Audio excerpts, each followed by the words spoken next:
آج اگر ہم سکھ کو دعوت دیں اسلام کی، خیر وہ دونوں پاگل ہیں، ان کو تو چھوڑیں، کسی انگریز کو دعوت دیں اسلام کی، وہ ذرا پڑھی لکھی قوم ہوتی ہے، تو وہ اگر یہ کہے کہ جناب کلمہ میں کون سے نبی کا پڑھوں، نور والے نبی کا یا بشر والے نبی کا؟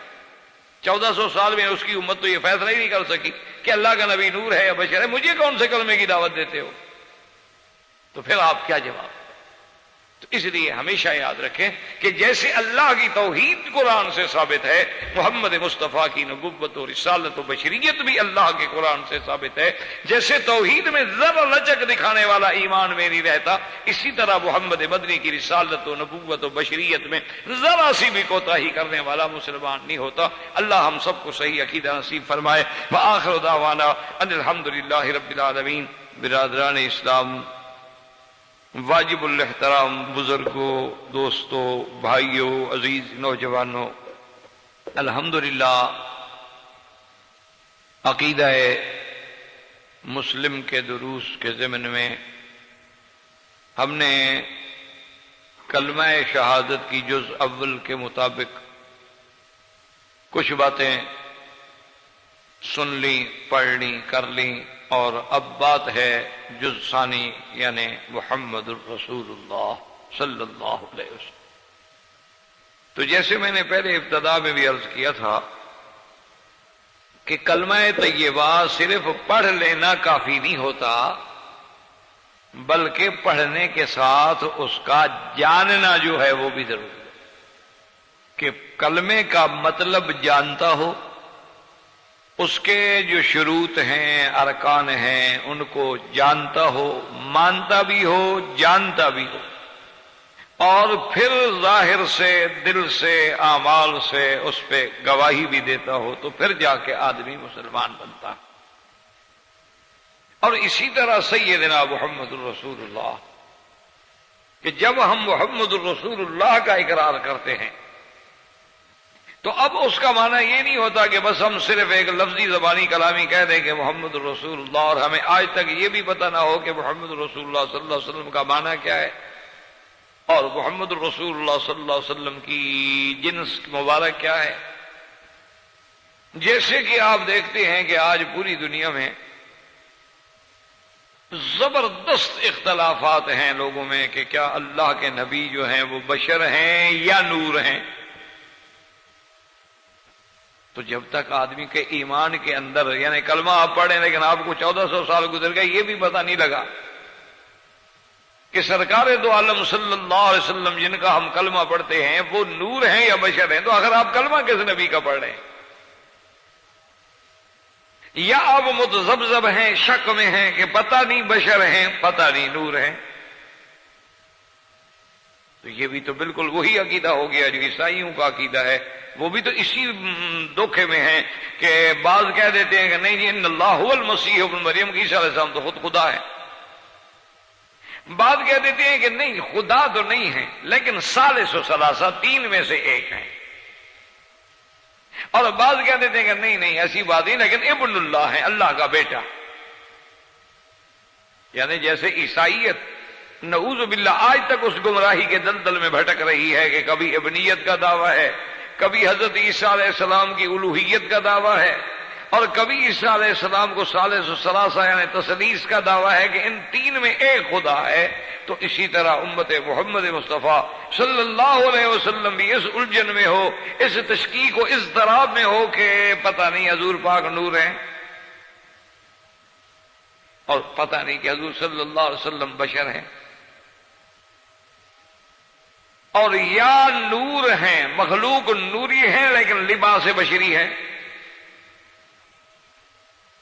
تو اگر اس طرح پر ہمارے عقیدے کے اندر اس قسم کا جھول ہو، اس قسم کا شک و شبہ ہو، تو پھر عقیدہ کیا ہوا؟ یعنی اگر آپ یہ فیصلہ ہی نہیں کر پائے،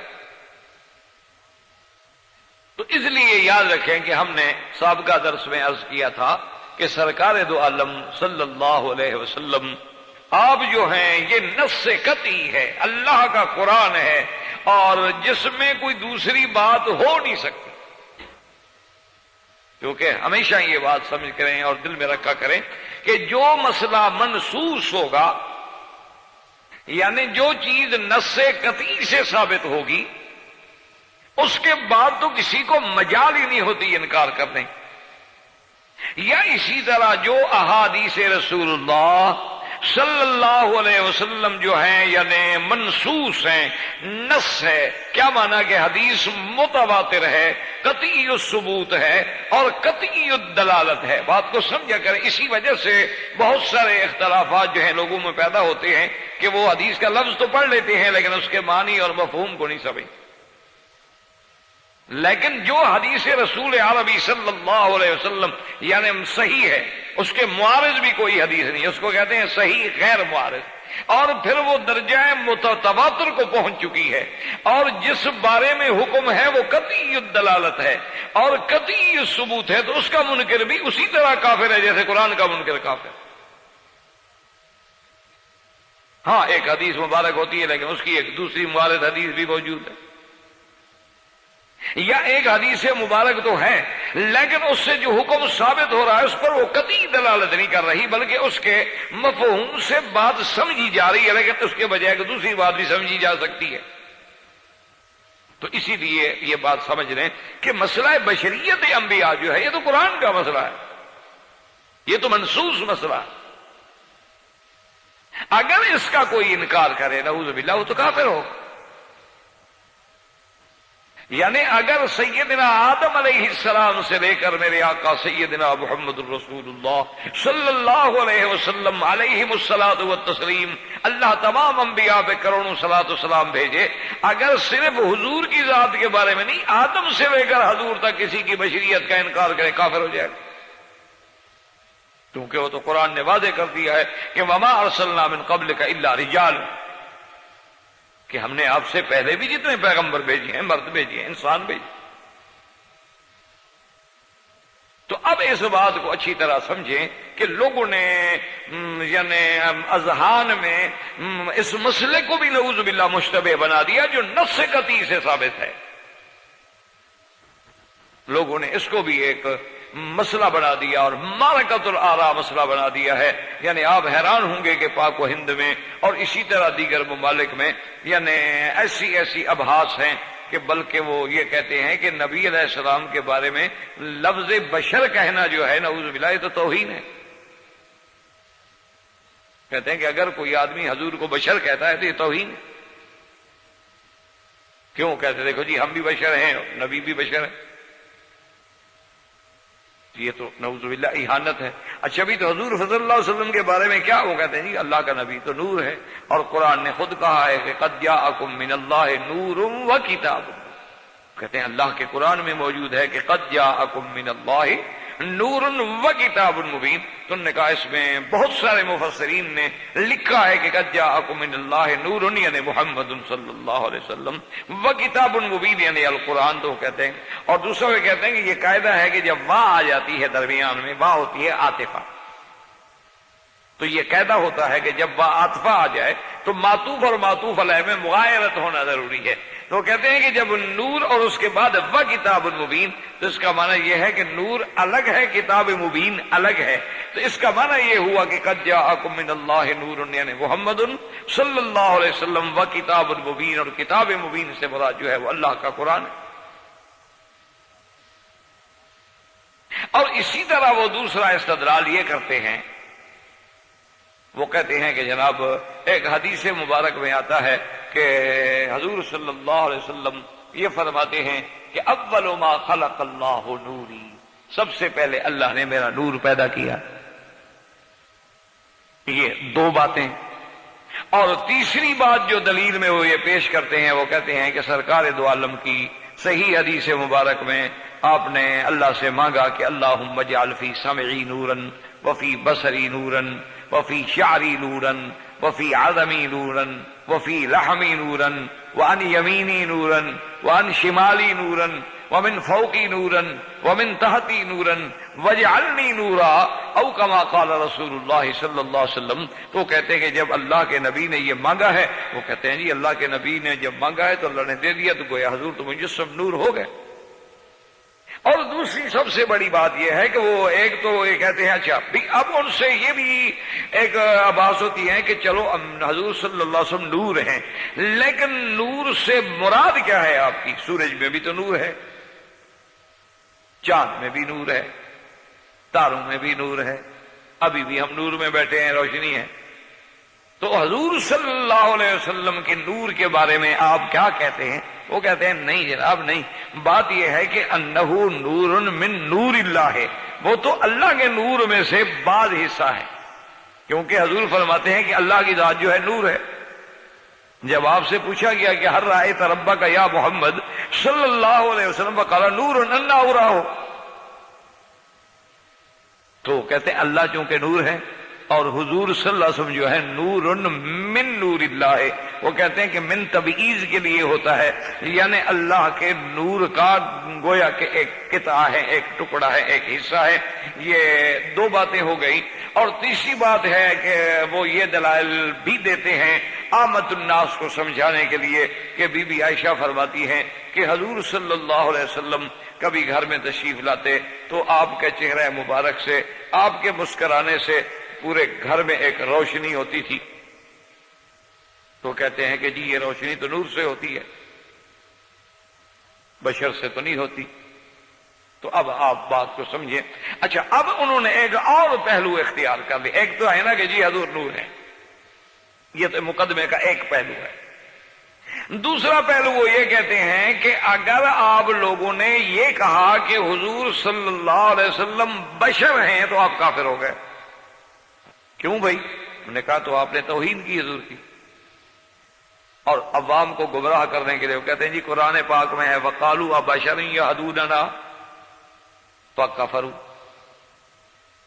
وہ کہتے ہیں جی کیا یہ انسان ہماری ہدایت کریں گے؟ جب انہوں نے کہا کہ یہ بشر ہماری ہدایت کرے گا، کافر ہو گئے۔ تو نبی کو بشر کہنے والے تو کافر ہو جاتے۔ وہ کہتے ہیں کہ جی جب انہوں نے کہا کہ آپ بشر، یہ بشر مَا نَرَاكَ إِلَّا بَشَرًا مِثْلَنَا، ہم تو نہیں دیکھتے آپ کو ہمارے جیسے انسان ہو، تو کافر ہو گئے۔ وہ کہتے ہیں کہ ابھی اگر آپ بھی یہ کہیں کہ وہ بشر ہیں اور پھر بشر بھی ہمارے جیسے، تو نعوذ باللہ آپ بھی کافر ہو گئے۔ بلکہ ہماری بہاولپور کے علاقے میں، یہ بہاولپور سرزمین، بہاولپور ایک سٹیٹ تھی پرانے دور میں، اب تو پاکستان کا حصہ ہے، پنجاب کا حصہ ہے۔ پہلے دور میں یعنی وہ جو ہے وہ ایک سٹیٹ تھی، انگریزوں کے دور میں بھی سٹیٹ تھی، پھر جب پاکستان بن گیا تو پھر بھی وہ سٹیٹ رہی، الگ ایک ریاست رہی، یعنی پاکستان کے ساتھ ملحق رہی، لیکن وہ ایک الگ سٹیٹ رہی۔ تو اس میں اپنا ایک، بہرحال وہ انگریزی دور میں بھی ایک اسلامی سٹیٹ تھی، اس میں کوئی شک نہیں کہ وہ ایک سٹیٹ تھی لیکن اسلامی ریاست تھی، نواب مسلمان تھے۔ لیکن بدقسمتی یہ ہے کہ وہ بدعت کی طرف اتنے مائل تھے، اور ایک ایسے پیر کے بیعت تھے کہ جو خود جو ہے اللہ معاف فرمائے بدعت میں گھرے ہوئے تھے۔ تو اس کا نتیجہ یہ نکلا کہ ہماری اس سٹیٹ میں کسی کو توحید بیان کرنے کی ضرورت ہی نہیں ہوتی، کیونکہ جب نواب ان کے ہاتھ میں ہو، وہ تو پھر کوئی آدمی کی طاقت ہے کہ وہ، اور پھر جب وہ سٹیٹ ہوتی ہیں تو وہ تو بالکل آمر مطلق ہوتے ہیں کہ جو چاہے کر دیں، اس کو چاہے مروا دیں، اڑا دیں، جیل میں ڈالیں، کون پوچھے ان سے۔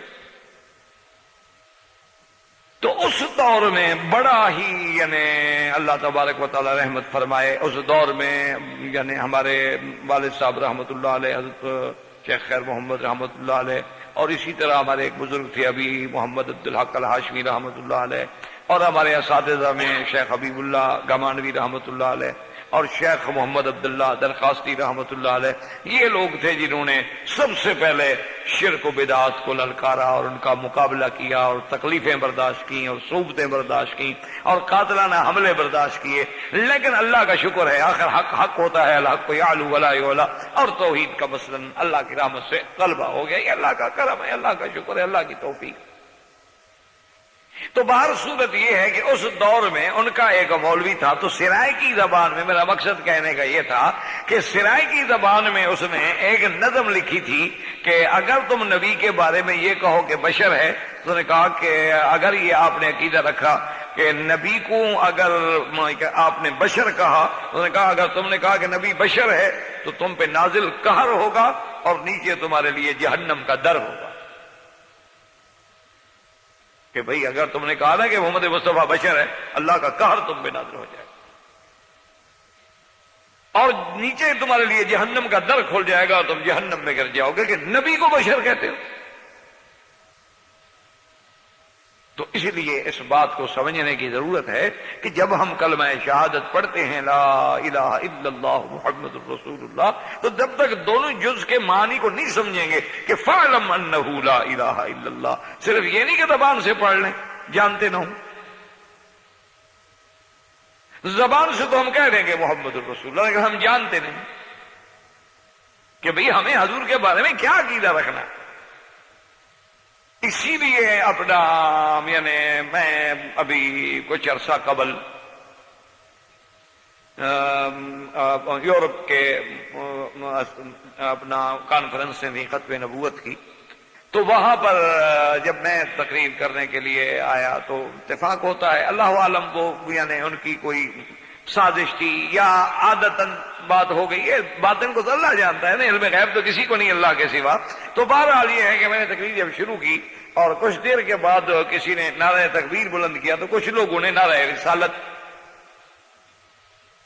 جب نعرہ تکبیر ہے اللہ اکبر تو ایک نے کہا کہ نعرہ رسالت یا رسول اللہ، کیونکہ اب نعرے تو کئی ہو گئے نا، نعرہ حیدری،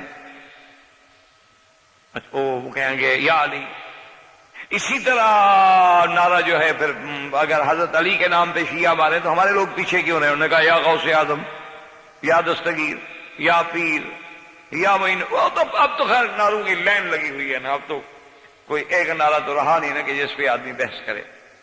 تو خیر بہرحال یہ ہے کہ بھی وہ ان نے نعرہ جب لگایا کہ یا رسول اللہ، تو اس کے دو مقصد ہوتے ہیں جو ہمیں عام تجربہ ہے.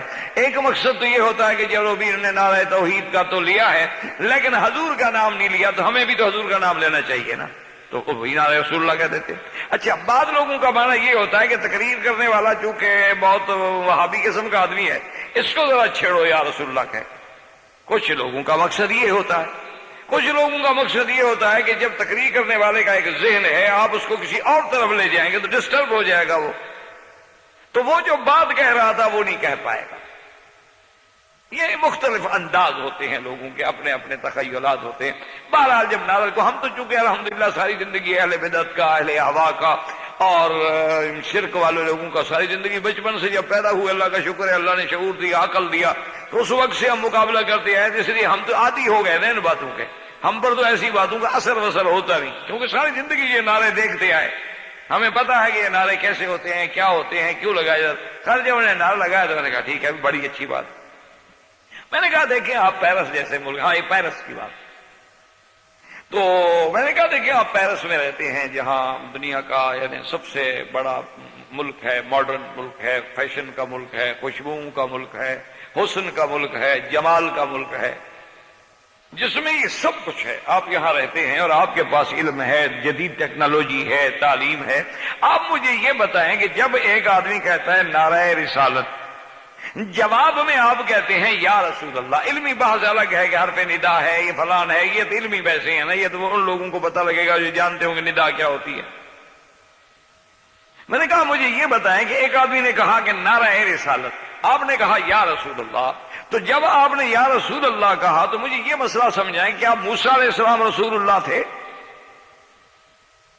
انہوں نے کہا ہاں جی موسیٰ علیہ السلام واقعی رسول اللہ، ماشاءاللہ وہ تو کلیم اللہ تھے. میں نے کہا آپ یہ مجھے بتائیں کہ آپ کے عقیدے میں عیسیٰ علیہ السلام بھی رسول اللہ تھے؟ انہوں نے کہا ہاں جی بالکل عیسیٰ علیہ السلام رسول اللہ. تو میں نے کہا جب آپ نے کہا نعرہ رسالت، جواب آیا یا رسول اللہ، تو اب اگر یہودی کہیں گے یہ ہمارے نبی کا نعرہ ہے کہ موسیٰ علیہ السلام بھی رسول اللہ ہے، یہ اچھی بات ہے، ہمارا نعرہ لگا رہے ہیں. عیسائی خوش ہو جائیں گے نہیں جی نہیں یہ تو ہماری بات کر رہے ہیں، ہمارے ملک میں رہتے ہیں، ہماری حکومت کا کھاتے ہیں، یہ تو ہمارے نبی کا نعرہ لگا رہے ہیں، عیسیٰ علیہ السلام کو رسول اللہ تو مانتے ہیں مسلمان، یہ تو اسی کو پکار رہے ہیں. تو آپ کے نعرے کا فائدہ کیا ہوا؟ مجھے میں نے کہا آپ یہ سمجھیں، مسئلے میں نہ جائیں، مجھے یہ بتائیں کہ اس نعرہ مارنے سے آپ کی عقیدت کو کیا فائدہ پہنچا. اور جب ہم نعرہ تکبیر بلند کرتے ہیں اس میں ہم اللہ کا نام لیتے ہیں، اللہ اکبر. تم جب نبی کا نعرہ لگا رہے تو نبی کا تو نام ہی نہیں لیا تم نے، تو وہ نعرہ کیسے بن گیا ہو؟ ہاں یہ بات تو ٹھیک ہے، اگر ایک آدمی کہتا نعرہ رسالت اور دوسرے جواب میں کہتے محمد الرسول اللہ تو ٹھیک ہے، کوئی بات نہیں، حضور کا نام بھی آ گیا، قرآن پاک کی آیت بھی آ گئی محمد الرسول اللہ، اور ایک ایک حرف پہ ہمیں 10 نیکیاں بھی مل گئی، اور پھر اس کے بعد سرکار دو عالم کا نام بھی آ گیا، کسی اور کا شبہ بھی باقی نہ رہا، اور شرعاً بھی ہم غیر اللہ کو ندا کرنے سے بچ گئے، شرک بھی نہ رہا، پھر تو تمہارے نعرے میں کوئی وزن بھی ہو، کوئی بات بھی ہو، پہلے تو نعرے کی ضرورت نہیں کہ سرکار دو عالم کی زندگی میں جو نعرہ تھا وہی ہوگا، لیکن چلو اگر ہم نے شوق پورا کرنا ہی ہے، محبت کا اظہار صرف اب نعرے میں رہ گیا ہے، تو کم از کم پھر حضور کا نام تو لو۔ تو ان کو جب بات سمجھ، اب جناب انہوں نے پھر وہی نعرے لگوانے شروع کر دیے، نعرے رسالت محمد الرسول اللہ۔ انہوں نے کہا چلو یہ آج سے تو ان کی جان چھوٹے، اگلی بات بعد میں کریں گے، ایک تقریر میں تو ساری بات نہیں سمجھائی جا سکتی نا کسی کو، چلو کم از کم شرک سے تو نہیں کرائے نا۔ اس کے بعد اگلی منزل ہے کہ پھر آدمی ان کو سمجھائے کہ نعرہ تکبیر کا کیا مقصد ہوتا ہے، اور حضور صلی اللہ علیہ وسلم کے زمانے میں، خلفائے راشدین کے زمانے میں، صحابہ کے زمانے میں، تو اسی لیے بہرحال میں عرض کر رہا تھا کہ اب بات کو سمجھیں، تو انہوں نے لوگوں کے دماغ میں ایک بات بٹھا دی، ایک تو یہ بٹھائی کہ حضور نور ہے، اور نور پہ جو انہوں نے دلائل دی وہ میں نے آپ کو عرض کر دیا کہ قد جاءکم من اللہ نور و کتاب مبین، ایک دوسری دلیل انہوں نے یہ دی کہ حضور نے دعا کی اللہم اجعلنی نورا، تیسری انہوں نے یہ دلیل دی کہ حدیث میں آتا ہے اول ما خلق اللہ نوری، اور چوتھی انہوں نے ایک روایت کی کہ حضور جو ہیں نور من نور اللہ ہیں۔ تو اس طرح، اور اب دوسرا پہلو اختیار کیا کہ جو لوگ نبی کو نور نہیں کہتے، بشر کہتے ہیں، وہ کافر ہیں اور گستاخ رسول ہیں اور اہانت رسول کرتے ہیں، حضور کی توہین کر رہے ہیں کہ ہم بھی بشر، حضور بھی بشر۔ کمال ہے، دیکھو جی، وہ دیکھو جناب، یہ حال ہے وہابیوں کا، کہتے ہیں او جی ان کا تو عقیدہ ہی ایسا ہے کہ حضور کی شان بس اتنا ہے جیسے بڑا بھائی، وہ کہتے ہیں ان کی تو کتاب میں لکھا ہوا ہے کہ حضور صلی اللہ علیہ وسلم جو ہیں ان کو بڑا بھائی تصور کرو۔ اب جناب نے کہا دیکھا جی ان کے نزدیک حضور کی شان اتنا ہی ہے نا جیسے بڑا بھائی، یعنی باپ سے بھی کم۔ تو اب اس پہ لوگ نعوذ باللہ پھر وہ کیسے گالیاں نہ دیں۔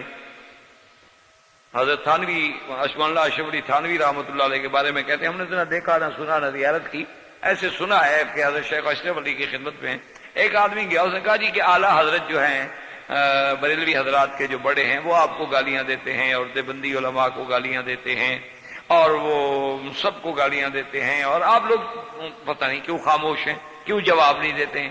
آپ لوگوں کو بھی اللہ نے علم دیا ہے، قلم دی ہے، زبان دی ہے، لکھ سکتے ہیں، بول سکتے ہیں۔ تو حضرت تھانوی رحمۃ اللہ علیہ مسکرائے، فرمایا بھائی جب اس لوگوں کو یہ کہا جائے کہ ہم نبی کے گستاخ ہیں، ہم پیغمبر کی توہین کرتے ہیں، ہم پیغمبر کو بڑا بھائی کہتے ہیں، اور ہم اولیاء اللہ کی توہین کرتے ہیں، تو ہمیں گالیاں ہی دیں گے اور کوئی پھول تو نہیں پہنائیں گے؟ جب ان کے باتیں ہی ہمارے بارے میں یہ پہنچائی جاتی ہیں تو سیدھی سی بات ہے کہ کوئی گالی ہمیں دے گا؟ جب کسی کو یہ کہا جائے بابا یہ تو نبی کے توہین کرتے ہیں، گستاخ رسول ہے، سیدھی بات ہے، گستاخ رسول کو اگر گالی دے گا یہ تھوڑی کرے گا، کہے گا جناب دعوت کرتا ہوں کھانا کھائیں چونکہ آپ گستاخ رسول ہیں۔ تو گستاخ انہوں نے کہا کہ بھائی یہ تو پھر ان کا بھی ہو سکتا ہے قصور نہ ہو کہ ان کو باتیں یہ پہنچا، ہاں اتنا قصور ہم ضرور جانتے ہیں ان کا کہ جب ہم لوگ زندہ ہیں تو ہم سے مراجعات کر لیں۔ اصول یہ ہوتا ہے کہ کسی کے بارے میں کفر کا فتویٰ دینے سے پہلے اگر وہ بندہ موجود ہے تو مراجعات کر لو، پوچھ لو اس سے کہ جی آپ نے یہ بات جو کی ہے اس کا مقصد۔ اصول یہ ہوتا ہے کہ کسی کے بارے میں کفر کا فتویٰ دینے سے پہلے اگر وہ بندہ موجود ہے تو مراجعات کر لو، پوچھ لو اس سے کہ جی آپ نے یہ بات جو کی ہے اس کا مقصد کیا ہے، تاکہ وضاحت ہو جائے، دیانتداری کا یہ تقاضا ہو۔ تو اب جناب بات کو سمجھیں کہ اللہ پاک نے جتنے عالم بنائے ہیں یہ ہمارا عقیدہ ہے، علماء اہل سنت والجماعت کا یہ عقیدہ ہے، سلفن خلفن بالکل ہر لحاظ سے اس میں کوئی خلاف اور اختلاف نہیں۔ اور یہ بات ہمیشہ یاد رکھا کریں کہ منصوص مسئلے میں کبھی اختلاف ہوتا ہی نہیں، جو مسئلہ نص سے ثابت ہوگا اس میں کبھی جھگڑا نہیں ہوتا۔ اب ائمہ اربعہ ہیں، فقہاء اربعہ ہیں، اہل حدیث علماء ہیں، کوئی کہتا ہے کہ مغرب کی نماز 3 رکعت کے بجائے 4 رکعت پڑھو، اس میں کیوں نہیں اختلاف ہوتا؟ کہ فجر کی نماز جو ہے 2 رکعت نہیں بلکہ 4 رکعت ہے، ظہر کی نماز 4 رکعت نہیں بلکہ 3 ہے، اس میں کبھی اختلاف ہوا ہے؟ 5 نمازیں فرض نہیں بلکہ 6 فرض ہیں، اس میں کبھی اختلاف ہوا ہے؟ رمضان کا 1 مہینے کے روزے فرض نہیں بلکہ 15 دن کے فرض ہیں، یا 2 مہینے فرض ہیں، اس میں کبھی اختلاف ہوا ہے؟ عرفات جو ہے وہ 9 کو ہوگا، 7 کو کوئی کہہ دے، کوئی 6 کو کہہ دے، کوئی اختلاف نہیں۔ جو چیزیں نص سے ثابت ہے، جھگڑا کس بات کا؟ ہمیشہ اصول یاد رکھا کریں کہ جو مسائل منصوص ہوں گے اس میں کبھی اختلاف نہیں۔ تمام ائمہ رحمت اللہ علیہم اجمعین، اللہ سب کی قبروں پہ کروڑوں رحمتیں نازل فرمائے، اللہ پاک ان کی محنتوں کو قبول فرمائے، اور اللہ ہمیں ان کے بارے میں صحیح فہم عطا فرما دے کہ اس میں قطعاً جھگڑا نہیں ہوتا۔ ہمیشہ اختلاف کب ہوتا ہے؟ فروعی مسائل میں۔ اختلاف کب ہوتا ہے؟ جہاں 2 حدیثیں معارض آ جائیں۔ اختلاف کب ہوتا ہے کہ ایک صحابی نے حضور سے حدیث سنی، جہاد کرتے کرتے کرتے وہ تو چین جا پہنچا، اس نے ساری دنیا کو وہی حدیث پڑھا دی حضور کی جو اس کو یاد تھی، اس کے بعد جو حکم آیا اس کو ملا ہی نہیں بیچارے، اس کو تو پہنچا ہی نہیں۔ پہلے زمانے میں ہوائی جہاز تو تھے نہیں، موبائل ٹیلی فون تو تھا نہیں کہ فون کر کے پوچھ رہے تھے کہ جناب کوئی دوسرا آرڈر تو نہیں ہوا، وہ تو سن کے چلا گیا، پیدل جہاد کرتے کرتے کرتے کرتے اصفہان جا پہنچے، چین جا پہنچے، انہوں نے اندلس جا پہنچے، اسپین جا پہنچے، پوری دنیا کو الحمدللہ انہوں نے فتح کر لیا۔ اور لیکن وہاں جانے کے بعد رات دن جہاد ہے، دن گھوڑے کی پشت پہ گزرتا ہے، رات مسلح پہ گزرتی ہے۔ ان کو تو جو سنا تھا نے کہا قال رسول اللہ، بس۔ اس لیے اللہ تبارک و تعالی سب کی محنتوں کو قبول فرمائے، اللہ تبارک و تعالی سب پہ رحمتیں فرمائے، اور اللہ ہمیں بھی صحیح بات کے سمجھنے کی توفیق عطا فرمائے اور صحیح راستے پہ چلنے کی توفیق عطا فرمائے۔ اب جناب سمجھیں کہ اللہ نے جتنے جہان پیدا کیے ہیں، سب سے پہلے تو ایک جہان ہے جس کا نام عالم ارواح، اس کے بعد ایک جہان ہے جس کا نام عالم دنیا ہے، اس کے بعد ایک جہان ہے جس کا نام عالم برزخ ہے، اس کے بعد ایک جہان ہے جس کا نام عالم آخرت۔ یہ بات یاد رکھیں، اس میں کسی کا اختلاف نہیں، کوئی جھگڑا نہیں۔ عالم ارواح ہے، عالم دنیا ہے، عالم برزخ ہے، عالم آخرت ہے، ایک اور عالم ہے اس کے بارے میں اختلاف ہے، کیونکہ اللہ کے لیے تو کئی عوالم ہیں۔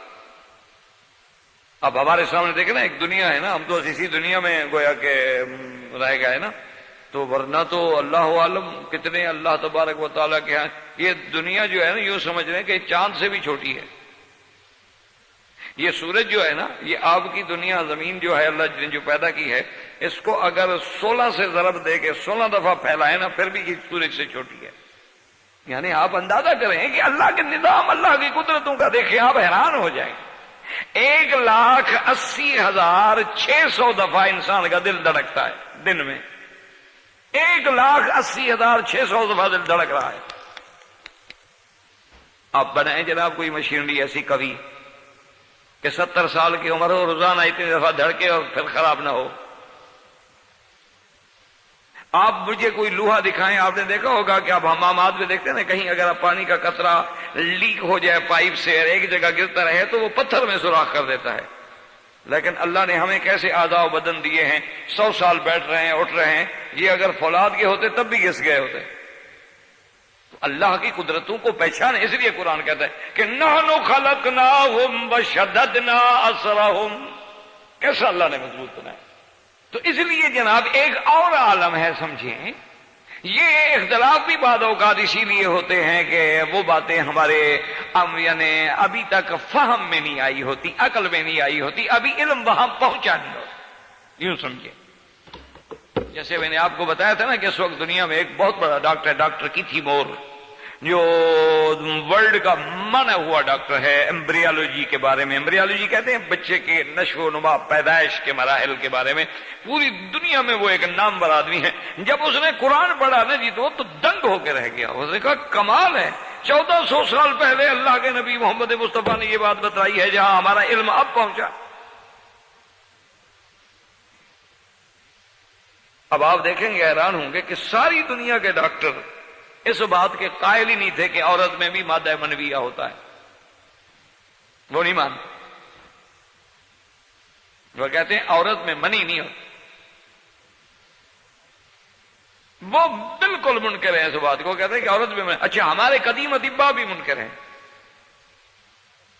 وہ بھی اپنی کتابوں میں جیسے ابو علی سینا ہے، ارسطو ہے، بڑے بڑے لوگ ہیں، تو وہ بھی نہیں مانتے. وہ کہتے ہیں کہ ایک احساس لذت تو عورت کو ہوتا ہے، وہ سمجھتی ہے احساس لذت کے طور پر کہ میں منزل ہو رہی ہوں، کوئی چیز اتر رہی ہے، ورنہ ہوتا کچھ نہیں.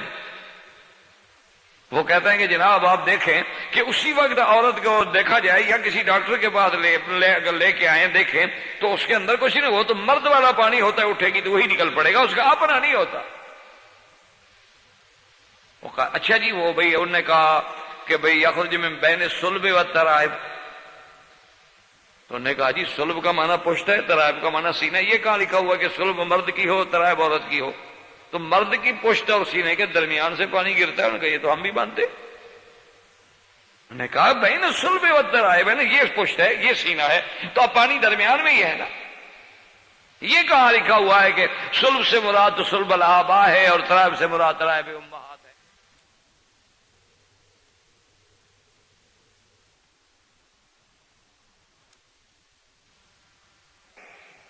یہ کہاں لکھا ہوا ہے کہ صلب سے مراد تو صلب الآباء ہے اور ترائب سے مراد ترائب امہات ہے؟ وہ کہتے ہیں یہ تو آپ کی تعویل ہے، قرآن تو یہ نہیں کہتا.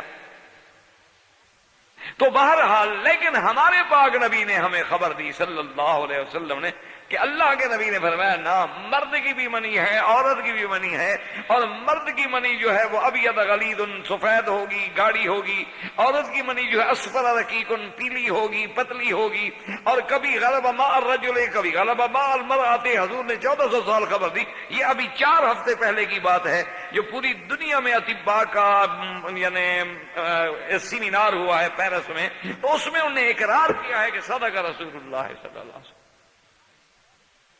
انہوں نے اعتراف کیا ہے باقاعدہ. وہ کہتے ہیں کہ اللہ کا نبی سچ کہے. وہ کہتے ہیں کہ ہم تو جھوٹ بولتے رہے، ہم تو دھوکے میں رہے، ہم تو غلط فہمی میں رہے، تو باقی عورت کا پانی ہوتا ہے. تو اب آپ اندازہ فرمائیں کہ اسلام وہ اچھا، اور اس کے بعد وہ اسی بات پہ حیران ہیں. وہ کہتے ہیں کہ جو جہاز اب ہم نے بنا لیے ہیں کہ باریک سے باریک چیز جو ہے یعنی انسان کے مادہ منویہ میں جو جراثیم ہیں جرثومے ہیں وہ بھی ہم جہاز سے دیکھ لیتے ہیں کہ اس میں کتنے جراثیم ہیں، اور جرثومے سب زندہ ہیں یا آدھے زندہ ہیں آدھے مردہ ہیں، طاقتور ہیں کمزور ہیں، نکلتے ہوئے مر جاتے ہیں یا 6 گھنٹے کے بعد مر جاتے ہیں یا 2 گھنٹے کے بعد مر جاتے ہیں، صحیح معنوں میں اپنے مقام پہ فی قرار مکین پہ پہنچتے ہیں کہ نہیں پہنچتے ہیں. وہ کہتے ہیں لیکن جب حضور نے بتایا تھا اس وقت تو یہ جہاز تھے ہی نہیں، تو حضور نے کیسے بتایا؟ وہ کہتے ہیں معلوم ہوتا ہے کہ واقعی ان کو اللہ نے بتایا، اور مکے میں تو کوئی مدرسہ ہی نہیں تھا. وہ کہتے ہیں جب اللہ کے نبی پیدا ہوئے ہیں تو کوئی یونیورسٹی نہیں، کوئی مدرسہ نہیں، کوئی ہائی اسکول نہیں، کوئی وہاں لیبارٹری نہیں، کوئی وہاں ٹیسٹ کا انتظام نہیں، کوئی وہاں دوربین نہیں، کوئی وہاں دیکھنے کی چیزیں نہیں، تو حضور نے یہ کیسے دیکھ کے بتا دیا؟ وہ کہتے ہیں کہ اس کا معنی یہ ہے کہ اس کو بتانے والی وہ ذات اور ہے، اور یہی قرآن کہتا ہے کہ ما ینطق عن الهوى ان هو الا وحی یوحی. تو نے کہا معلوم ہوتا ہے کہ جو آپ نے کہا وہ سچ کہا ہے، ایک بات جھوٹی نہیں ہو سکتی. ابھی آپ حضور نے فرمایا کہ جب کتا منہ مار جائے تو ایک دفعہ مٹی کے ساتھ بھی صاف کرو برتن کو. اچھا ہم لوگ جب پڑھتے تھے چھوٹے تھے بچے تھے ہم یہی سمجھتے تھے کہ اس وقت صابن شابن تو تھا نہیں. جب حضور صلی اللہ علیہ وسلم کا زمانہ تھا نہ صابن تھا نہ صرف تھا نہ یہ کلوراکس تھے نہ یہ اینٹی سیپٹک دوائیں تھیں، تو اس لیے حضور نے فرما دیا ہوگا بھی مٹی سے صاف کرو. اس زمانے میں ہم لوگ بھی مٹی سے ہاتھ دھوتے تھے اور کوئی صابن شابن تو ہوتے نہیں تھے، یا تختیوں کو بھی ہم مٹی لگاتے تھے. عورتیں غسل بھی مٹی سے کرتی تھی، کوئی کچی مٹی کو پیلی مٹی کو ایسی مٹیاں کہلاتی تھی ساری، کیونکہ صابن وابن کا تو بابا وجود ہی نہیں تھا نا دیہاتوں میں، تصور ہی نہیں تھا کہ صابن کیا ہوتا ہے. تو ہم نے کہا اسی لیے حضور نے فرما دیا ہوگا کہ فافروہ بالتراب، کہ ایک دفعہ اس کو مٹی سے رگڑ لو. لیکن جناب یہ بات اب سمجھ آئی کہ جب دنیا کے علم نے ترقی کی اور اس مقام پہ پہنچا کہ ان کو اعتراف کرنا پڑا کہ کتے کے منہ میں ایک ایسا جرثومہ پایا جاتا ہے کہ اگر وہ کسی برتن میں لگ جائے ماں سوائے مٹی کے وہ مرتا ہی نہیں، آگ میں بھی ڈالو وہ نہیں مرتا، آگ میں جلا دو نا اس برتن کو وہ جراثیم نہیں مرتا. اچھا مٹی ڈال دو مر جاتا ہے. تو کہتے ہیں یہ بات آخر اس کا مطلب ہے کہ اللہ کے نبی نے جو کچھ کہا ہے تو اس کے پیچھے کوئی طاقت اور ہے جو بتلا رہی ہے، ورنہ اس وقت کون سی دوربین تھی جیسے جراثیم دیکھے تھے حضور نے کہ کتے کے منہ میں فلاں جراثیمہ ہوتا ہے. اور بلی کے بارے میں نہیں فرمایا، کہا انہا من الطوافین و طوافا، کوئی حرج نہیں، اگر بلی منہ مار جائے کوئی بات نہیں. ہاں یہ نہیں کہ تازہ کوئی غلط چیز کھا کے بیٹھی ہو، اس لیے فقہا کہتے ہیں یہ دیکھا کرو، یہ تو نہیں کہ وہ پہلے چوہے کا خون منہ کو لگا کے آ جائے اور پانی میں آپ کو بلی بس ٹھیک، کوئی حرج نہیں. حالات ہیں بلی کے. بلیاں تو چوہے کھانے کی بادشاہ ہوتی ہے نا، اللہ وہاں فرمائے جس مکان میں آ جائے چوہے بھاگ جاتے ہیں. اب تو خیر دور بدل گیا ہے، اب تو میرے خیال میں بلیاں چوہے نہیں ڈرتے ہیں، بلیاں ڈرتی ہیں. جیسے کہ اس زمانے میں اب خواتین خاون سے ڈرتی تھیں، جیسے اب خاون خواتین سے ڈرتے ہیں. یہ دور ہے، تبدیلیاں حیوانات میں بھی آ رہی ہیں اور انسانوں میں بھی آ رہی ہیں، اور یہ آتی چلی جائیں گی، پتہ نہیں آگے کہاں تک جاتی ہیں. جیسے وہ ایک عورت نے کہا جی آزادی، میں نے کہا بیٹی آزادی کا مجھے مفہوم تو سمجھاؤ، اس کی کوئی حد بھی ہے کہ آپ آزادی مانگتی آ رہی ہیں، آزادی، ہم عورتوں کو آزادی ملنی چاہیے، آزادی ملنی چاہیے، آزادی، اس کا کوئی ٹارگیٹ تو ذرا مجھے بتا دو نا کہ کہاں تک کی آزادی آپ کو چاہیے. ٹارگیٹ معین کریں تاکہ پھر ہم غور کریں کہ اس وقت تک اسلام آپ کو آزادی دے سکتا ہے کہ نہیں دے سکتا. تو اب جناب سمجھیں ایک اور عالم ہے، اس کو کہتے ہیں عالم مثال. عالم مثال. اچھا یہ عالم مثال کی بات کیوں ہوئی کہ علماء کو مسائل حل کرنے کے لیے اس مقام پہ پہنچنا پڑا کہ بھئی انبیاء لیلۃ المعراج میں 1,24,000 پیغمبر جو ہے وہ مسجد اقصی میں کھڑا ہے. اچھا پھر حضور آسمانوں پہ جاتے ہیں، پھر سب آسمان پہ پہنچ گئے، پھر حضور واپس آ رہے ہیں، پھر وہ مسجد اقصی میں کھڑے ہیں. حضور گزر رہے ہیں تو وہ قبر میں نماز پڑھ رہے ہیں. کہتے ہیں یہ کیا؟ انہوں نے کہا کہ یہ تو مسئلہ حل نہیں ہوتا کہ اگر انبیاء آ گئے مسجد اقصی میں تو قبر میں کون ہے، اور اگر قبر میں نہیں ہے تو قبر تو بغیر نبی کے رہ گئی. اچھا پھر اس کے بعد جو ہے وہ پہلے آسمان پہ بھی پہنچ گئے، دوسرے پہ، تیسرے پہ، چوتھے پہ، پانچویں پہ، اور بالکل بئی عالم پہنچ گئے کہ حضور فرماتے ہیں کہ جب میں 7ویں آسمان پہ پہنچا تو میں نے دیکھا کہ ایک خوبصورت انسان ہے اور سفید داڑھی مبارک ہے اور سینے تک داڑھی مبارک ہے، اور حضور نے فرمایا میں اس کا کیا حسن و جمال بیان کروں، بس یوں سمجھ لو کہ میری شکل ہے. حضور نے فرمایا میں اس کا کیا حسن و جمال بیان کروں، بس یوں سمجھ لو کہ گویا کہ آپ کے نبی کی شکل مبارک پہ ہے. میں نے جبریل سے پوچھا کہ ما ھذا البیت، یہ کیا گھر ہے؟ اس نے کہا یا رسول اللہ یہ اللہ کا کعبہ ہے، بیت المعمور ہے. جیسے زمین میں کعبہ ہے اسی طرح اللہ نے فرشتوں کے لیے آسمان، 7ویں آسمان پہ بھی کعبہ رکھا ہے. آپ لوگ وہاں طواف کرتے ہیں، ملائکہ یہاں طواف کرتے ہیں. میں نے کہا تو من ھذا، یہ کون ہے؟ انہوں نے کہا ابو کا ابراہیم، یہ تو آپ کے ابا ہیں، حضرت ابراہیم ہیں. تو حضرت ابراہیم علیہ السلام پشت دے کے کعبے سے بیٹھے تھے، تو اسی سے، اور آگے بچے ہیں ان کو بھی آپ پڑھا رہے ہیں، تو اسی سے علماء نے استنباط کیا مسئلہ کہ اگر کوئی عالم جمعہ کا دن ہے، خطبہ ہے، تقریر ہے، اگر کعبے کی طرف پشت کر کے بیٹھے تو جائز ہے، کیونکہ اگر پشت کرنا جائز نہ ہوتی تو ابراہیم علیہ السلام کیسے پشت کرتے. تو اب جناب یہ ہے کہ حضور صلی اللہ علیہ وسلم فرمایا کہ میں آگے بڑھا اور میں نے کہا السلام علیکم، میں نے سلام کیا تو انہوں نے مجھے جواب بھی دیا کہ وعلیکم السلام مرحبا بالابن الصالح والنبی الصالح. تو انہوں نے بھی کہا میں نے اپنے بیٹے کو مرحبا کہتا ہوں. تو اب دیکھیں آپ ابراہیم علیہ السلام پھر 7ویں آسمان پہ بھی پہنچ گئے.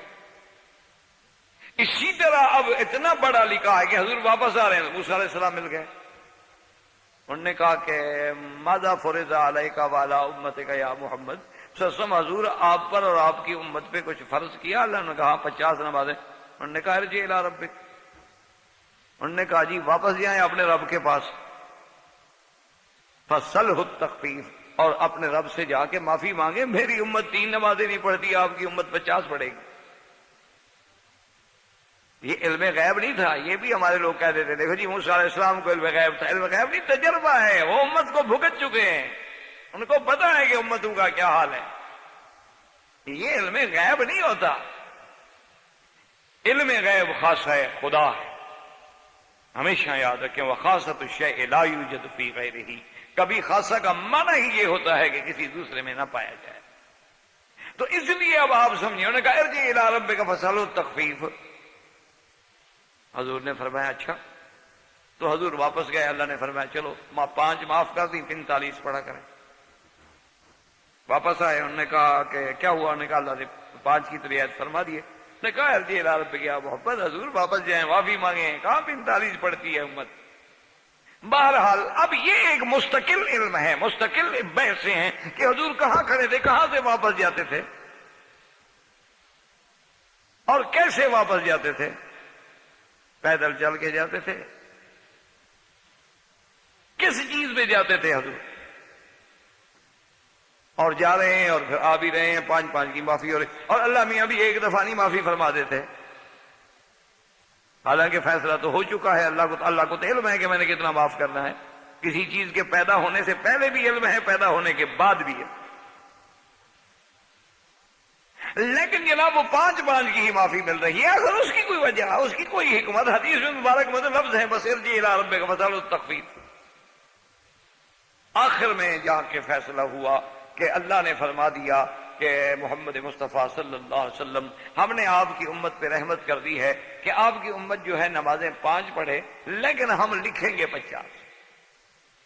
یہ میرا احسان ہے کہ من جاء بالحسنۃ فلہ عشر امثالھا، ایک کی 10 نیکیاں، جب 5 پڑھیں گے تو ہم 50 لکھیں گے، کیونکہ ما یبدل القول لدی، میرا قول کبھی بدلہ نہیں کرتا، میرا حکم بھی وہی رہا، 50 بھی رہ گئی اور 5 میں تخفیف بھی ہو گئی کہ امت تو 5 پڑھے گی لیکن لکھا 50 جائے گا۔ اس حدیث کو پتہ ہے کہ قادیانی نے کیسے سمجھا؟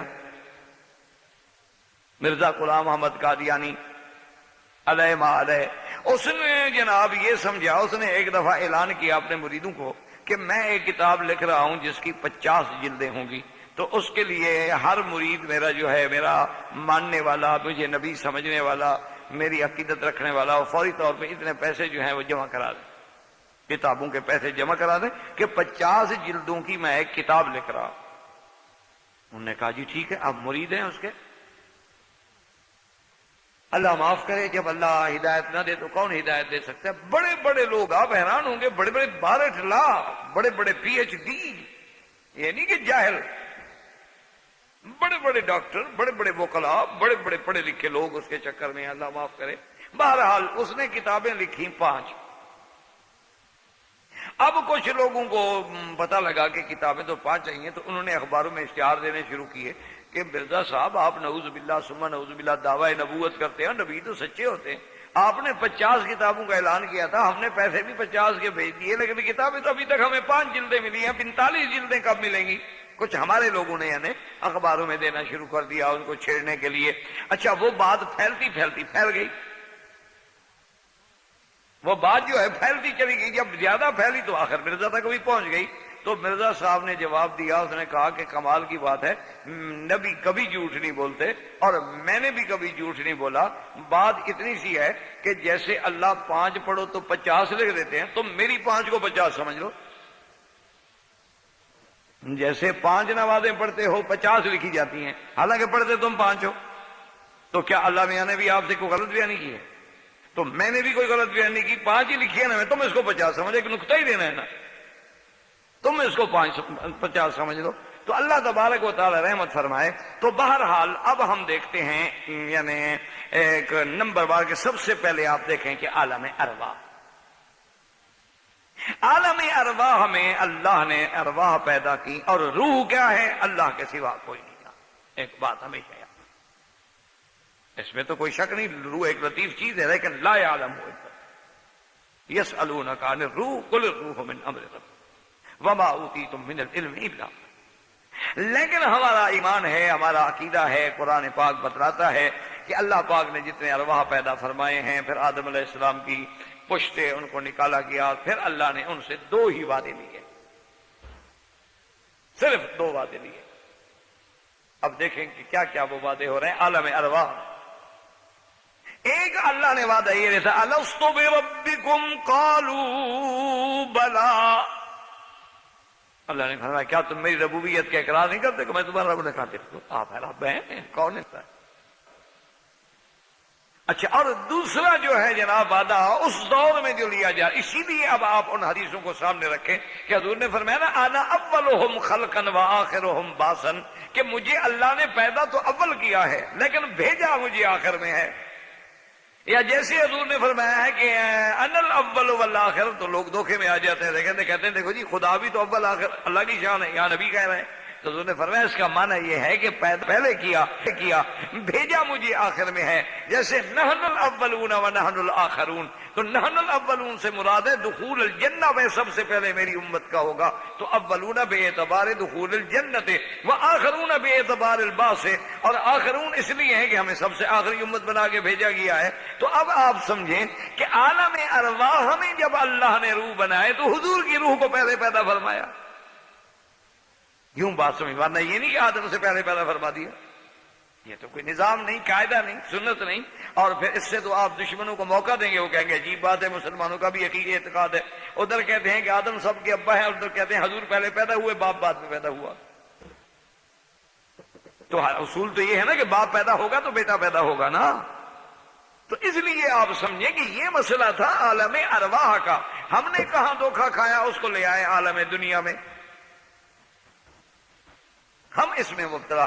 اب حضور کی شان دیکھیں کہ ایک تو اللہ نے اپنی ربوبیت کا عہد لیا اور ایک قرآن کا، وَإِذْ أَخَذَ اللَّهُ مِيثَاقَ النَّبِيِّينَ لَمَا آتَيْتُكُم مِّن كِتَابٍ وَحِكْمَةٍ ثُمَّ جَاءَكُمْ رَسُولٌ مُصَدِّقًا لِّمَا مَعَكُمْ لَتُؤْمِنُنَّ بِهِ وَلَتَنصُرُنَّهُ۔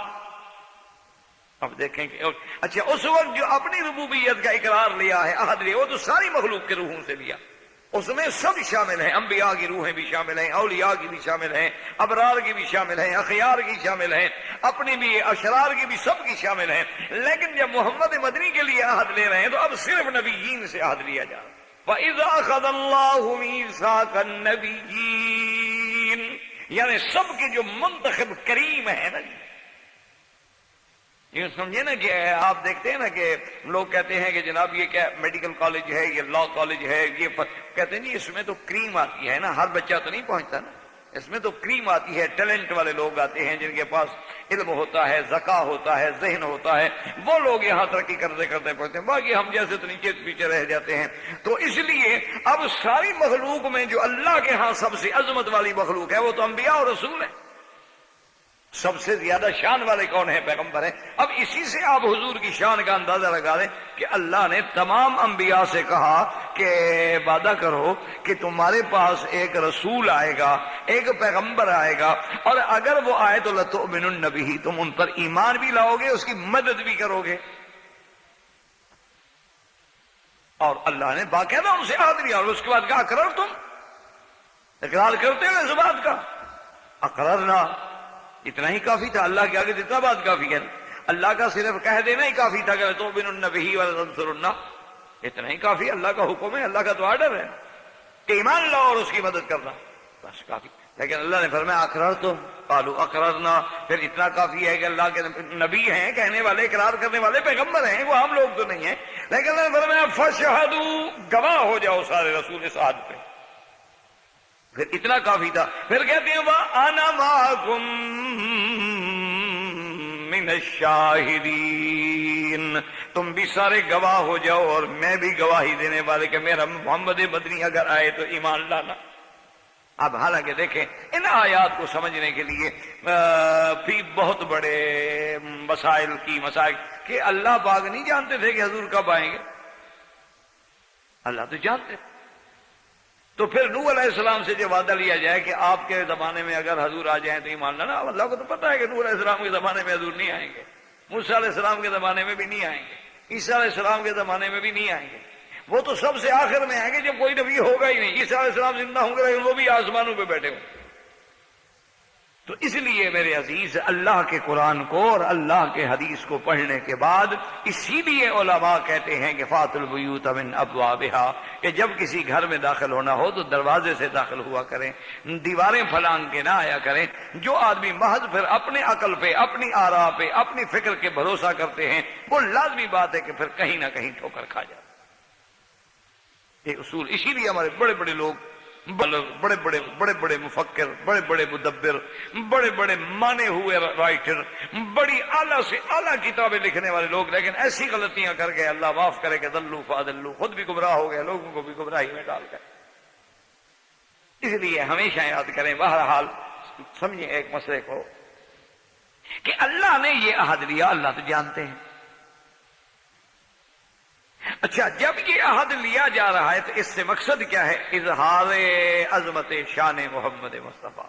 پر اللہ تو جانتے ہیں کہ میرا نبی تو سب سے آخر میں آئیں گے، لیکن وہ ایسے شان والا پیغمبر ہے، ایسے شان والے نبی ہیں، ایسے عظمت والے نبی ہیں کہ ہر پیغمبر سے یہ عہد لیا جا رہا ہے. اور بعض علماء فرماتے ہیں کہ اللہ کا ہر فیصلہ حق ہوتا ہے، اس میں کبھی خطا نہیں ہوتی. تو اللہ پاک نے ان کے فیصلے کو، اس عہد کو بھی اس عالم مثال میں مسجد اقصی میں 1,24,000 پیغمبر کو محمد مدنی کے پیچھے کھڑا کر کے سچا کر کہ لا تؤمن النبی، اب آؤ میرا مدنی امام ہے تو مقتدی بن. اب سب انبیاء مقتدی بن کے کھڑے، اور امام الانبیاء صرف محمد مصطفیٰ ہے. اور یہ لکھا اتنا بڑا پکا ہے، اللہ نے جیسے فرمایا تھا موسیٰ علیہ السلام سے اور حضور صلی اللہ علیہ وسلم سے کہ میرا مدنی آپ کو موسیٰ علیہ السلام بھی ملائیں گے، فلا تکن فی مریۃ من لقائہ، اس کے ملنے کے بارے میں آپ کسی شک میں نہ پڑیں، وہ بالکل حقیقی لکھا ہوگا، بالکل کھرا لکھا ہوگا. تو اس لیے اس کو عالم مثال بھی کہا گیا. تو اب دیکھیں کہ عالم ارواح میں بھی اللہ نے سب سے زیادہ شان کس کی رکھی؟ محمد مصطفیٰ. اچھا، عالم ارواح کے بعد روح تو بن گیا، روح ہمارے ربی ہے، کوئی جانتا ہی نہیں کہ روح کی حقیقت کیا ہے، اور نہ کوئی بتلا سکتا ہے. بعض لوگ تو پھر ایسے ہوتے ہیں نا، اسے دماغ کھپانے کے لیے، جیسے ایک آدمی نے بڑا شور مچا دیا کہ اس نے امام محمد رحمت اللہ علیہ جو تھے نا، امام محمد ابن حسن شیبانی، جب یہ بچے تھے امام ابو حنیفہ رحمۃ اللہ علیہ کے شاگردوں میں تھے، تو ایک جناب وہ اس دور میں ایک پادری آیا اور اس نے بڑا شور کیا، اور حضرت ابھی بچے تھے گزر رہے تھے، اور وہ پادری جو ہے جناب بڑا شور کر، وہ بھی بچے تھے جا کے کھڑے ہو گئے. اب جناب اس نے جہاں اور سوالات کیے تو وہاں ایک سوال اس نے یہ بھی کیا کہ اچھا جناب یہ بتاؤ کہ سورج کا رخ جو ہے، سورج کا منہ کس طرف ہے؟ اب لوگ پریشان، کیسے بتائیں ابھی سورج کا منہ کس طرف ہے، سورج کا رخ کس طرف ہے، کدھر دیکھ رہا ہے سورج، ادھر ادھر ادھر. تو سب بڑے گھبرائے. تو اس وقت امام محمد بن حسن شیبانی بہت چھوٹے تھے، 7-8 سال کی عمر تھی، کسی مدرسے میں پڑھتے تھے. تو وہ ایسے آگے چلتے آئے اور چلتے چلتے آگے انہوں نے کہا ادھر آؤ، کیا بات ہے؟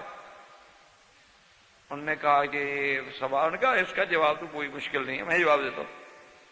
اب لوگوں نے پیچھے ہٹایا، انہوں نے کہا بچہ ہے کیا جواب دے گا، ہمیں شرمندہ کرے گا. اور انہوں نے کہا چھوڑیں اس کو، بات کرنے نے کیا ہے. اور انہوں نے کہا بے دیکھو بات سنو، سورج تو بہت دور ہے، شمع منگاؤ، یا کوئی شمع، تو ایک شمع منگائی گی، اس کو اس نے جلایا امام محمد نے. انہوں نے کہا کہ پادری صاحب آپ یہ بتائیں کہ اس کا رخ کس طرف ہے؟ اب انہوں نے کہا یہ تمہارے آگے رکھی ہے، قریب ہے، دیکھ سکتے ہو، ہاتھ لگا سکتے ہو، چھو سکتے ہو. تم اس کے رخ کے بارے میں نہیں بتا رہے ہو، ہم سے اس کا پوچھ رہے ہو جو ہم ہاتھ بھی نہیں لگا سکتے، دیکھ بھی نہیں سکتے، چھو بھی نہیں سکتے. اس کا تم بتا دو، اس کا میں بتا دیتا ہوں. تو اب پادری صاحب کو عقل جواب دے گا. انہوں نے کہا بھی ہم تو پکڑ گئے، تو بچہ ہمیں الجھا گیا. تو اس لیے ہمیشہ یاد رکھیں کہ بات سمجھنا، پڑھ لینا، گزر جانا بڑا آسان ہوتا ہے، لیکن اس کی گہرائیوں میں اور اس کے حقائق کے امور تک پہنچنا جو ہے، اچھا اور وہ کیسے حاصل ہوگا؟ ما سوا اللہ کی مدد کریں. فَمَن يُرِدِ اللَّهُ أَن يَهْدِيَهُ يَشْرَحْ صَدْرَهُ لِلْإِسْلَامِ. جب تک وہ نور نہ ہو رب کی طرف سے تو سینہ کیسے کھلے، اور جب وہ نور نہ ہو تو نظر کیسے ہے؟ پر نظر تو صرف ہمیں لفظ ہی آئیں گے اور اسی میں ہم ٹھوکر کھا کے رہ جائیں گے. تو اس لیے اب جناب دیکھیں کہ ہمارا عقیدہ ہے اور ایمان ہے کہ عالم ارواح میں بھی اللہ نے جو شان سرکار دو عالم کی روح کو بخشی ہے وہ کسی کو نہیں بخشی. اسی لیے اللہ نے آپ کے ارواح کو پیدا فرمایا. اس سے بڑی کیا شان ہوگی کہ تمام رسول جو آنے والے ہیں ان سے عہد لیا جا رہا ہے. اچھا اب آپ عالم دنیا میں آ جائیں. اب اس روح کو کسی قالب میں تو آنا ہے نا. اب کہاں اتاریں؟ سورج میں، چاند میں، تاروں میں، کہاں اتارا جائے؟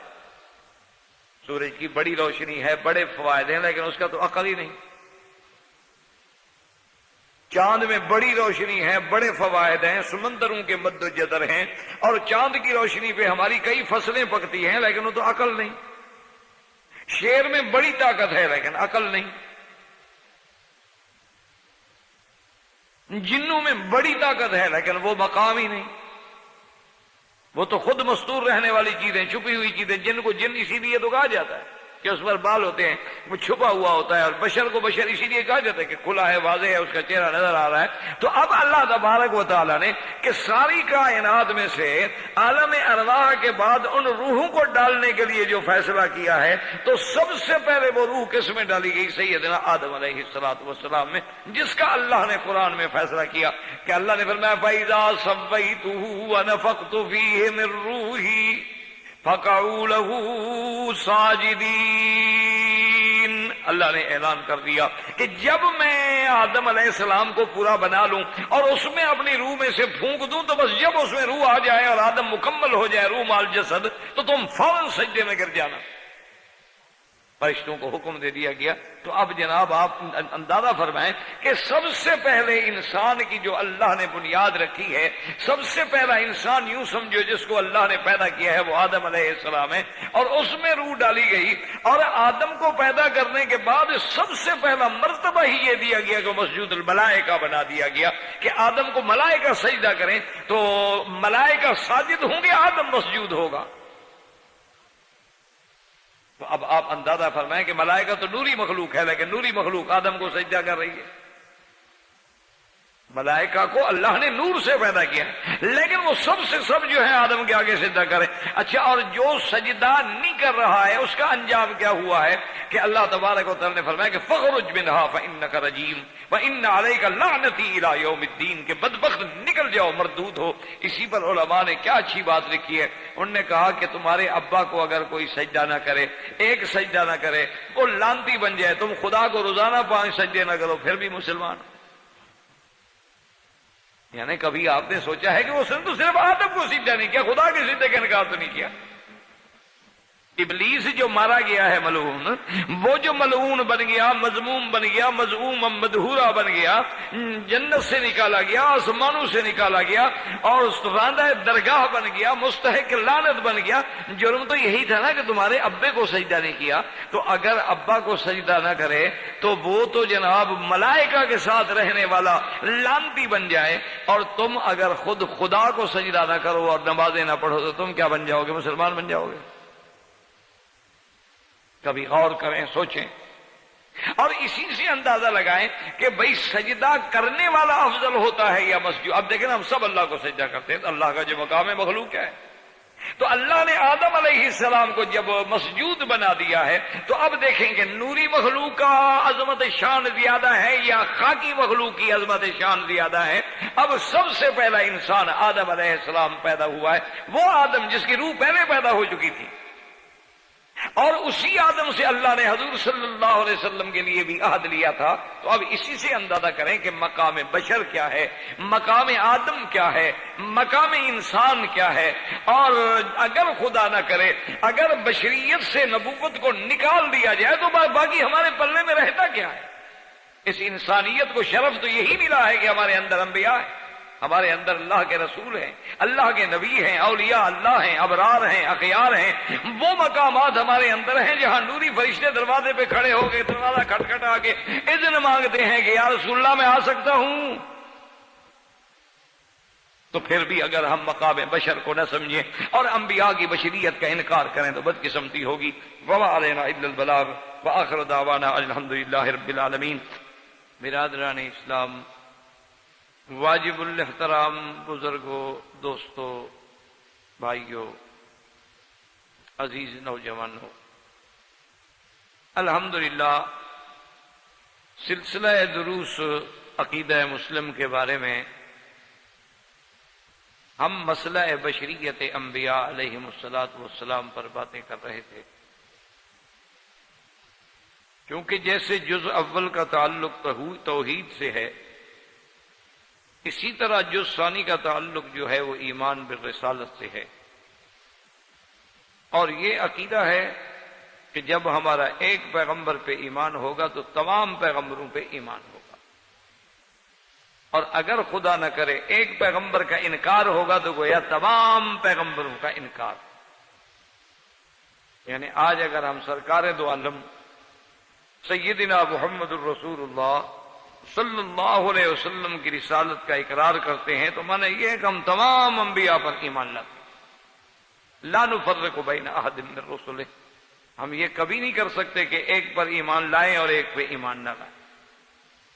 اسی طرح جو لوگ عیسیٰ علیہ السلام پر ایمان لائیں لیکن حضور پہ ایمان نہ لائیں تو پھر وہ بھی مسلمان شمار نہیں ہوں۔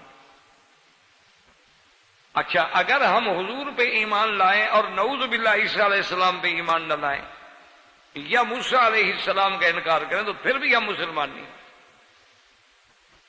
تو عقیدہ مسلمان کے لیے یہ ضروری ہے کہ جیسے اللہ کی توحید میں توحید الوہیت، توحید ربوبیت، توحید فی الاسماء والصفات، کلمہ شہادت کا معنی، اس کا پڑھنا، جاننا، سمجھنا، شروط و اراکین کا ذہن میں رکھنا، اسی طرح دوسرا مسئلہ جو مہمہ ہے یعنی جز ہے شہادت کی، وہ ہے محمد الرسول اللہ صلی اللہ علیہ وعلا آلہ واصحابہ وسلم۔ تو اسی ضمن میں جب یہ ہمارا عقیدہ ہے کہ محمد مصطفیٰ اللہ کے رسول، تو اب سب سے پہلی بات اس میں ہے کہ سرکار دو عالم صلی اللہ علیہ وسلم اور دیگر انبیاء، ان کی جنس مبارک جو ہے وہ کیا ہے؟ تو یہ بھی ایمان کا حصہ ہے، یعنی عقیدے کا حصہ ہے کہ ہم یہ عقیدہ رکھیں کہ سیدنا آدم علیہ السلام سے لے کر سرکار دو عالم صلی اللہ علیہ وسلم تک اللہ نے جتنے پیغمبر بھیجے، یہاں تک یہ 1,24,000 کی بات ہے، یہ اس کتب سابقہ کی ایک روایت ہے، ورنہ نہ اس کا ذکر قرآن مقدس میں ہے نہ اس کا ذکر کسی صحیح حدیث مبارک میں ہے کہ حضور صلی اللہ علیہ وسلم نے فرمایا ہو کہ انبیاء جو ہیں وہ 1,24,000 ہیں۔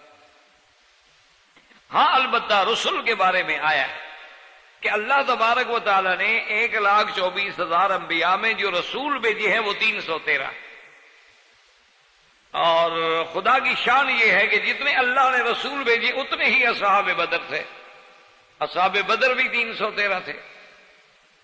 اور یعنی یہ بڑے عجیب عجیب اتفاقات ہوتے ہیں، اور یہ سارے ہمارا ایمان ہے کہ کوئی کام بھی جو دنیا میں ہوا ہے یا ہو رہا ہے یا ہوگا اس میں اللہ تبارک و تعالیٰ کی مشیت اور اللہ کی حکمت کے بغیر نہیں ہوتا، یعنی یہ اللہ تبارک و تعالیٰ کی عظیم شان ہے۔ اور جس نے جس انداز